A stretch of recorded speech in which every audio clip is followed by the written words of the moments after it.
네, 변동성 커진 시장 가운데 오늘은 강한 반등인데요. 소신을 지키는 투자 민재기의 역발상 투자입니다. KB증권 프라임센터 민재기 팀장님 모셨습니다. 어서 오십시오. 네, 안녕하세요. 네, 지난주 월요일은 공매도 전면 금지 얘기로 화들짝 올랐다가 네. 사실 상승분을 다 반납한 상황들, 그리고 오늘은 이제 또 강하게 좀 올라가는데요. 시장 현황부터 좀 체크해 주시고 또 어떻게 대응해야 될까요? 네, 오늘처럼만 수급이 형성이 되면 정말로 좋을 것 같습니다. 이제 코스피에서는 일단 외국인들이 큰 매수세는 없지만 그래도 소폭의 순매수 관망을 이어가고 있고, 코스닥에서 외국인들이 오래간만에 1,000억 넘게 지금 순매수가 유입이 되고 있는데요. 이러한 흐름만 되면 참 좋을 것 같은데, 워낙 이제 개인 투자분들 수급장으로 상반기 움직였다가 최근에 하반기 들어와서 개인 투자분들의 수급이 이제 많이 좀 감소하고 있는, 유동성이 줄고 있는 그런 환경 때문인데요. 오늘같이 외국인들이 좀 사줘야지만 지수가 올라갈 수 있다라는 것을 염두에 두시고, 그러면 자료를 가지고 말씀을 좀 드려보겠습니다. 최근에 이제 고객 예탁금하고 이제 우리 코스피와의 관계를 이렇게 한번 2020년 코로나 때 이후로 그려봤는데요. 예탁금 많이 줄었죠? 네, 예탁금 최근에 60조 원 부근에서 이제 40조 원대 초반까지 이렇게 좀 하락을 하다가 네. 그나마 어제 정도 이제 조금 올라오는 모습이었는데, 전체적인 큰 그림을 보시면 이제 예탁금과 지수와의 관계가 좀 같이 움직이는 것을 볼 수가 있습니다. 그죠?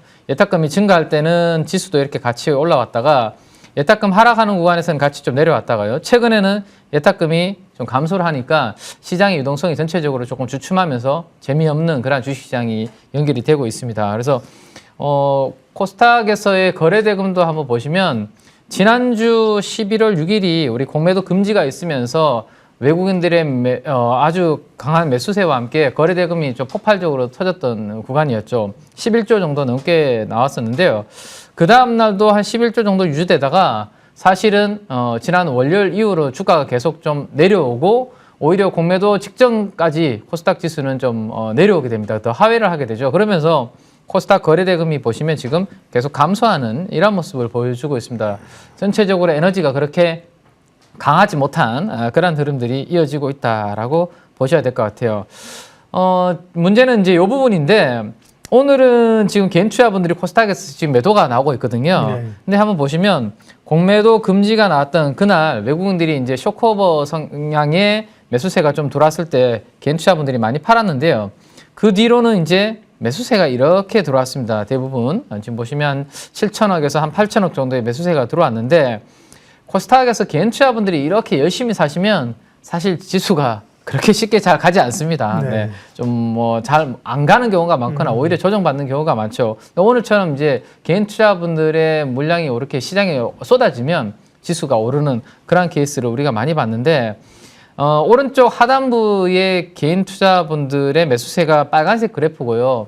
검은색 그래프가 코스닥의 지수라고 보시면 되는데, 거의 반대로 움직인다라고 보시면 될 것 같습니다. 이렇게 지수가 내려오는 구간에서 개인 투자들이 열심히 사셨는데, 최근에 보시면 왜 개인 투자분들이 살 때 지수가 빠지는 그런 그림이 나타나고 있죠. 오늘처럼 이제 파니까 지수는 좀 반등을 주고 있는데, 이 물량을 이제 외국인들이 좀 받아가고 있다라고 보시면 될 것 같은데, 자, 문제가 오늘 반등을 줘서 그나마 다행인데요. 제가 봤을 땐 자칫하면 좀 큰일 날 뻔하지 않았나, 수급적으로 그런 생각이 좀 듭니다.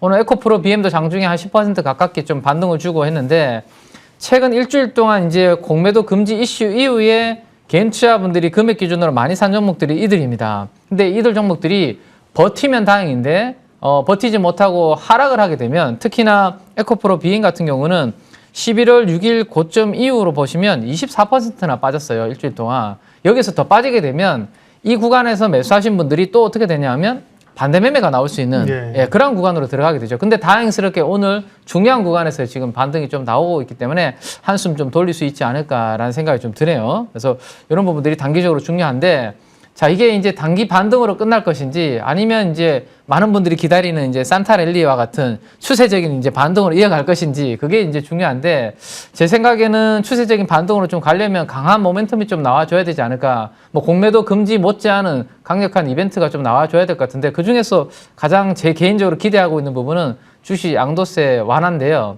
지금 10억에서 뭐 20억보다는 더 큰 금액인 50억 이야기도 지금 나오고 있거든요. 네. 그렇게만 만약에 결정이 되어준다라면 11월과 12월 사이에 나올 수 있는 그러한 그렇죠. 물량들이 상당히 완화가 될 것 같아요. 그렇죠. 그래서 압박이 예. 줄어들 것 같고 지금 보시는 것처럼 뭐 10억이 지금 간당간당 하신 분들은 12월 말까지는 무조건 팔아야 되는 이슈들이 생기게 되죠. 그렇게 안 되면 내년도에 세금을 내야 되는 부분들 때문에 매도가 나와야 되는데 만약에 이것을 20억이나 50억으로 늘려준다라면 굳이 11월 달, 12월 달에 매도할 물량이 확 줄어들게 되는 그런 매도를 할 필요가 없기 때문에 매도가 감소하게 되고 반대로 제가 요즘 뭐 이렇게 좀 주위에 만나보니까 한 10억 가깝게 사놓은 분들은 더 이상 사기가 부담스럽다는 거죠. 혹시라도 주가가 올라가서 10억을 넘어설까봐. 네. 근데 만약에 여유를 20억이나 50억으로 만들어주면 더 사고 싶은 분들한테는 충분히 또 살 수 있는 그러한 이제 매수의 증가도 영향을 줄 수 있기 때문에 이 부분이 11월 결정이 좀 되어주면 11월 달, 12월 달 긍정적인 작용을 하면서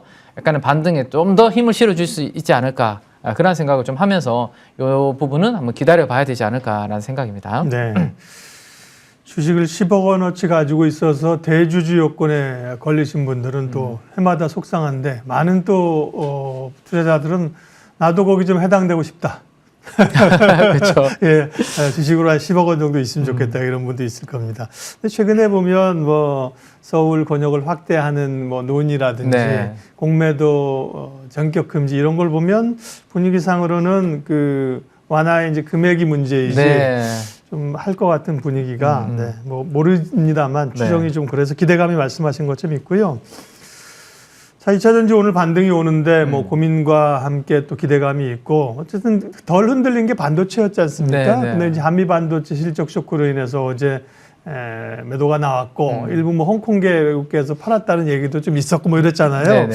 반도체에 관한 투자 전략은 지금 어떻게 가져가면 좋을지 먼저 얘기해 주시고 또 2차 전지 반도체 이외에 주목할 관심 섹터도 알려주세요. 네, 일단 우리가 이제 2차 전지가 조금 흔들리는 사이에 네. 반도체가 중심을 좀 잡아주는 모습이었는데 한미 반도체가 이제 쇼크가 나오면서 네. 오늘도 기술적 반등의 에너지는 그렇게 강한 모습은 아닌 것 같습니다. 근데 제가 봤을 때 좀 희망은 보이는 부분이 예전에 우리 이제 이 박사님과 이 코너에서 제가 이 SK 하이닉스, 엔비디아, SK 하이닉스 그 다음에 그 아래쪽에 밸류체인 중에 DIT라는 회사가 있다라는 말씀을 네, 드린 적이 네. 있고 레이저 어닝 관련된 기업인데 이 테크닉스와 같은 그러한 흐름을 SK 하이닉스 쪽에 하고 있기 때문에 이 기업을 우리가 좀 중소형주로서 보자라는 말씀을 드린 적이 있는데 맞아요. 예. 최근에 2차 전지 장비들의 실적이 전반적으로 안 좋거든요. 근데 이 기업은 어제 실적이 잘 나왔습니다. 근데 HBM 관련돼서 어닐링 장비가 숫자로 좀 잡히면서 이런 부분이 나타났거든요. 그러면 한미 반도체도 제가 봤을 때는 이번 실적에는 과거에 하고 있었던 본업에 관련된 부분이 좀 잡혔고 일부 이제 충당금 관련된 부분이 반영이 되면서 실적이 잘 안 나왔는데요. 사실은 이번에 한미 반도체 주가 올라오는 부분은 내년도에 나오는 HBM 관련된 그런 부분에 기대치가 먼저 반영이 된 거거든요. 그래서 시장의 기대치와 숫자와는 괴리가 좀 있기 때문에 시간이 조금 걸릴 뿐이지 제가 봤을 때는 다시 좀 흐름을 찾아가지 않을까라는 생각을 DIT를 보면서 네. 그런 생각을 좀 하게 됐습니다. 물론 너무 올랐기 때문에 단기적으로 이제 손바뀜이 예. 좀 있는 것 같아요. 네.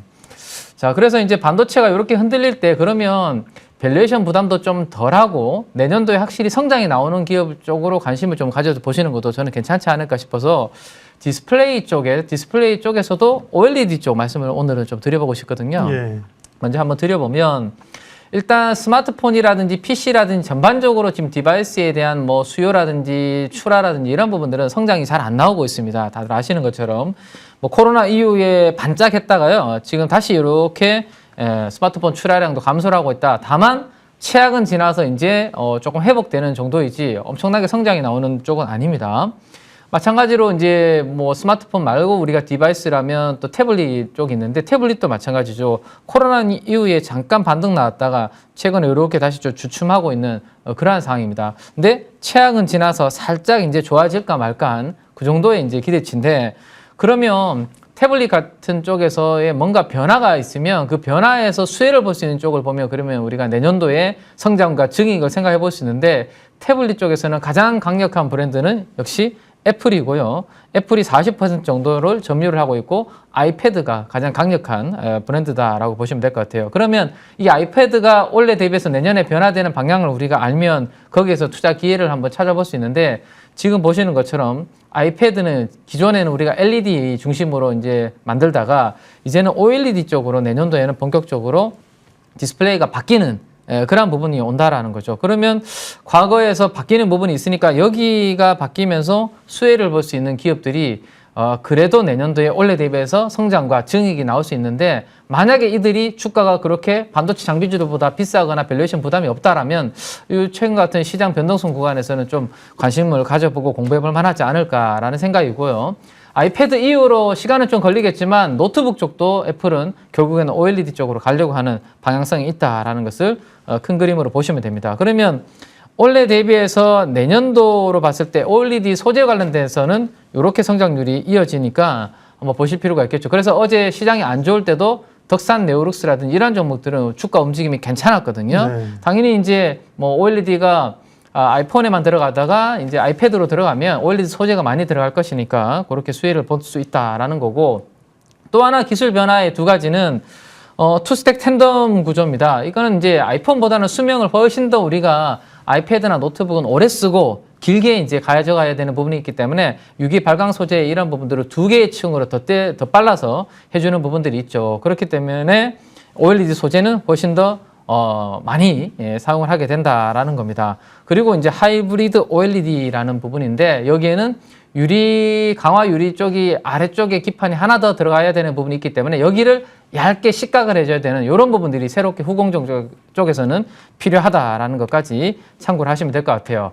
이 외에는 그러면 어떤 게 있냐라고 하면 우리가 차량용 OLED 쪽 많이 이제 또 적용이 되고 있죠. 그래서 차량용 OLED 쪽도 좋아지는 부분이 있고 제 생각에는 저는 개인적으로 내년도에 애플의 비전 프로에 대해서 많은 분들이 별로 크게 관심은 없는 것 같아요. 네. 가격은 비싸고 수량도 얼마 안 되니까. 근데 이게 이제 저는 좀 획기적으로 우리의 뭐 관점을 좀 바꾸지 않을까 싶은데 지금까지는 우리가 마우스나 터치를 가지고 이용을 했다면 이 애플의 비전 프로는 눈이라든지 몸짓으로 가지고 이제 이용을 되는 부분이기 때문에 그 관련돼서는 나중에 한번 말씀을 드리고요. 어쨌든 요 관련된 부분으로 OLED 시장이 계속 성장을 한다라는 것을 감안하면 지금 화면에서 보고 계시는 최근에 LX 세미콘이라든지 덕산 네오룩스가 움직이고 있는데요. 오늘은 이제 캠트로닉스까지도 주가가 이제 반응을 하고 있습니다. 조금 전에 제가 하이브리드 OLED로 갔을 때 유리를 식각해야 되는 후공정에 새로운 부분이 영역이 생긴다라고 말씀드렸는데 그 부분을 캠트로닉스가 하기 때문에 이 관련돼서 수혜가 된다라고 보시면 되고요. 마지막으로 BH가 예전의 그림만 한번 보여드릴게요. 아이폰에 OLED를 장착을 했을 때 2016년도와 2017년도 이때입니다. 이때 BH가 PBR이 1배 정도 수준에 있다가 6배, 7배까지 이렇게 확장이 되는 움직임이 나왔거든요. 그러면 지금 1배 정도 수준에 있는데 내년도에 이제 아이패드로 OLED가 확장됐을 때 BH가 과거의 저 영광을 다시 한번 또 가져올 수 있는 그런 부분이 될 수 있지 않을까라는 것까지 한번 앞으로 내년도까지 공부를 계속 좀 해보시면 좋을 것 같습니다. OLED 관련주 얘기하셨는데요. 조금 전에 그 주요 업체들 주가 수익률표 한번 보여주세요. 이제 OLED는 디스플레이 얘기할 때마다 가능성은 있는데 뭐 주식을 찾기 어려운 거예요. LG 디스플레이 사장이 너무 무겁고 그죠. 그렇죠. 네. 근데 쭉 예를 들어서 지금 보여주신 게 수익률 비교인데 캠트로닉스, P&H테크, LX 세미콘, 덕산 네오룩스, LGD는 저 끝에 있습니다. 근데 제가 어떻게 보면 수익률이 제일 좋지 않았던 BH를 그렇죠? 관심. 그밖에 뭐 선익 시스템 뭐 이런 것도 얘기가 되는데요. BH를 좀 주목해 보자고 하셨어요. 예, 민재기 역발상 투자 시장 중심 살펴봤고요. 또 OLED 관련주까지 KB증권 민재기 팀장님 함께했습니다. 고맙습니다. 네, 감사합니다.